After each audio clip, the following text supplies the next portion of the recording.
Good morning. Welcome to the United States Capitol and the ICIT Congressional Summit on Critical Infrastructure and Cybersecurity. I'm Cory Simpson. I'm the CEO of ICIT, and I'm excited to be here with you. Thank you for making the time, again. I know that making the effort to get into this building is, a little bit takes coordination, patience, persistence, which makes your presence here today even more meaningful. We have a great room, a full agenda, and a rare opportunity to spend a day together on work that affects every American. Thank you to Congressman Rudy Yakam of Indiana's 2nd Congressional District for sponsoring today's event and making it possible for us to gather in this space. Thank you to his team, especially Savannah Smallwood, his Director of Operations, for the work required to bring this together. And last, but by no means least, thank you to the ICIT team, our partners, speakers, moderators, and everyone else who helped make this event possible. We're in the Petno room, and that deserves a moment. Ernest Petno served in the House for decades in the House restaurant. He ultimately became its head waiter. This room carries his name and is the first room in the U.S. Capitol named for staff and the first room named after an African American. Food is one of the most basic ways people are cared for. Around tables, people gather, they talk, they listen, they argue, they reconcile, and they build trust.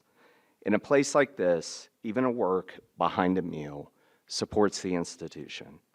This room reminds us that institutions are carried by people, by those who serve, maintain, feed, connect, protect, and sustain the work. That's true in the Capitol, that's true across the globe, across the United States, in every community, home. They all depend on critical infrastructure working as it should. We're convening at a moment that often feels defined by breakdown. Every day brings another headline about war, violence, disaster, cyber attacks, institutional strain, public distrust, systems under pressure. These stories shape how we feel about ourselves, one another, our communities, the world, the future. Over time, the constant exposure consumes our attention, it narrows our imagination, it pulls us away from one another, and it makes it harder to see the work of building that is underway. If breakdown around us is at all real, then building is the answer to it, and America is building. America is building at a historic level. Between 8 entities, $6.2 trillion is being invested by 2030 in public and private funds. A build of this scale carries a responsibility equal to its promise. Pope Leo's recent encyclical on safeguarding the human person in the age of artificial intelligence is worth reading, regardless of your faith tradition or whether you claim one at all. For our community, it offers a timely reminder. Technology, infrastructure, and power must remain ordered towards people. Building strengthens people, communities, and the soul of a nation by giving us a positive vision of the future and something to work towards together. Across this country, we're expanding energy, modernizing transportation, strengthening communications, securing digital infrastructure, building data centers, advancing AI infrastructure, and connecting physical and digital systems in ways that will define American life for generations. We are building the infrastructure that our children will raise their children on. Infrastructure sits at the intersection of strategy, values, and daily life. It shapes how a country competes, communities function, families live, and people experience in the systems around them.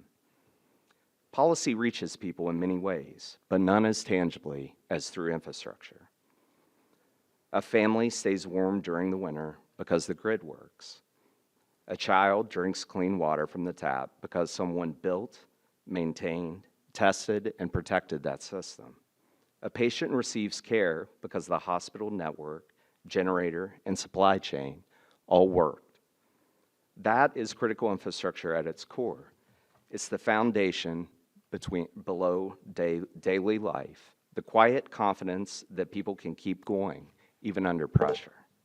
At ICIT, we keep people at the center of all we do. Infrastructure impacts everyone, so this work must be nonpartisan. Infrastructure serves everyone, so the conversation must include government, industry, academia, operators, communities, and the people who live with the consequences of these decisions. We convene because shared problems required shared responsibility. As we move through the day, I ask you to keep one question close. How does this improve people's lives? That is the thread running through every session. We have an extraordinary agenda, moving from workforce on building America to connecting America, defense infrastructure, incident response, CISOs, data centers, AI, drones, autonomy, intelligence systems. It's a pact. We have a few members of Congress, Representative Walkinshaw, thank you for joining us. And we have senior leaders, tight transitions, capital logistics, and a lot of moving parts. So I ask for your patience, your presence, and your good spirit as we move through the day. Enjoy this room, one another, meet someone new. This is a rare room, a rare gathering, and a rare moment. Our responsibility is to use it well. Today is about building systems worthy of the people who depend on them, and about keeping people at the center of that. To begin our first session, I'm hoping to welcome Debbie Salas. No, Debbie is not yet here. So, Representative Walkinshaw is here, Dimitri is here. We can do one of two things. We can hold for a minute for the moderator, or I can get us kicked off. Debbie is here. All right. Debbie has arrived. So, yay! No, never to put Debbie at the beginning of a schedule.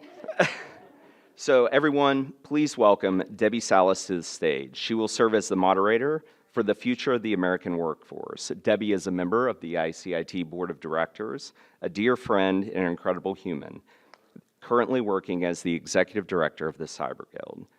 Debbie, I'll turn it over to you.